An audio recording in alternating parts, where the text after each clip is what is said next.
ನಮ್ಮ ಉಪ್ಪಡಿ ಗ್ರಾಮದವರು. ಆಮೇಲೆ ನಾವು ಇದಕ್ಕೆ ಕುದ್ರಾಮಟ್ಟಿ ಗ್ರಾಮಕ್ಕೆ ಕೊಟ್ಟಿದ್ದೀವಿ. ಡಿಲಿವರಿಗೆ ಬಂದಿದ್ರು. ಡಿಲಿವರಿ ಆಗಿ ಒಂದು 14 ದಿವಸ ಆಯಿತು. ಇವ್ರ ಗಂಡ ಏನರ ಹೆಸರು ಭೀಮ್ರಾಯಿ ಅಂತ. ಇವ್ರು ಬಂದು ಆ ಮಗುವಿಗೆ ನೀ ಮಗುವಿಗೆ ಅಲ್ಲೇ ಬಿಡು ಮತ್ತು ನನ್ನ ಮನೆಗೆ ಬಾ ನೀ ಕುದ್ರಾಮಟ್ಟಿಗೆ ಅಂತ ಹೇಳ್ತಾ ಇದ್ರು.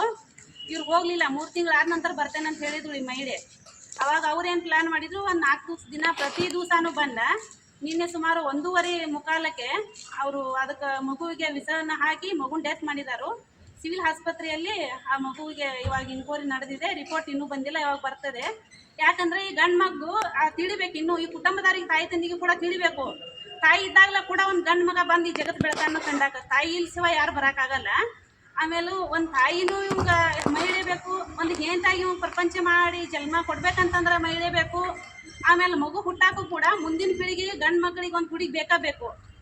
ಇಲ್ಲಿ ನಮ್ಮ ಜಗತ್ತಿನೊಳಗೆ ಈಗ ಹೆಣ್ಣು ಸಿಗೋದು ತುಂಬ ಕಷ್ಟ ಆಗಿದೆ.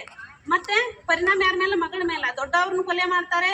ದೊಡ್ಡವ್ರು ತಪ್ಪು ಮಾಡಿದ್ರು, ಕೊಲೆ ಮಾಡಿದ್ರು, ಹಾಪ್ ಮಾಡ್ರಾಯ್ತು. ಇವತ್ತು ಪ್ರತಿ ಕ್ಷಣಕ್ಕೂ ಮಹಿಳೆ ಮೇಲನ್ನ ದೌರ್ಜನ್ಯ ಮಾಡುವಂಥದ್ದು ಏನು ಈಗಿನ ಕಾಲದಲ್ಲಿ ಬಂದಿದೆ, ತುಂಬ ಶುರುವಾಗಿದೆ. ಅದಕ್ಕೀಗ ಇಂಥ 14 ದಿವಸಿನ ಮಗುನ ಮೇಲೆ ಕೂಡ ಹೆಣ್ಣಿನ ಮೇಲೆ ಎಷ್ಟು ವಿಷಯ ಕೊಡ್ತಾನಂತೇಳಿ ನಮ್ಮ ನಾಡಿನ ಜನತೆಗೆ ತಿಳಿಬೇಕು. ಎಲ್ಲರೂ ಕೂಡ ಇದು ಕೈ ಜೋಡಿಸಿ ತಕ್ಷಣವಾಗಿ FIR ಆಗಬೇಕು. ತಾಯಿ ತಂದಿಗೂ ಕೂಡ ಶಿಕ್ಷೆ ಆಗ್ಬೇಕಂತೇಳಿ ನಾವೆಲ್ಲರೂ ಉಪ್ಪಡಿ ಗ್ರಾಮಸ್ಥರು ಬೆಳಗಾವಿ ತಾಲೂಕು, ಬೆಳಗಾವಿ ಜಿಲ್ಲೆಯಿಂದ ಬಂದಿದ್ದೇವೆ.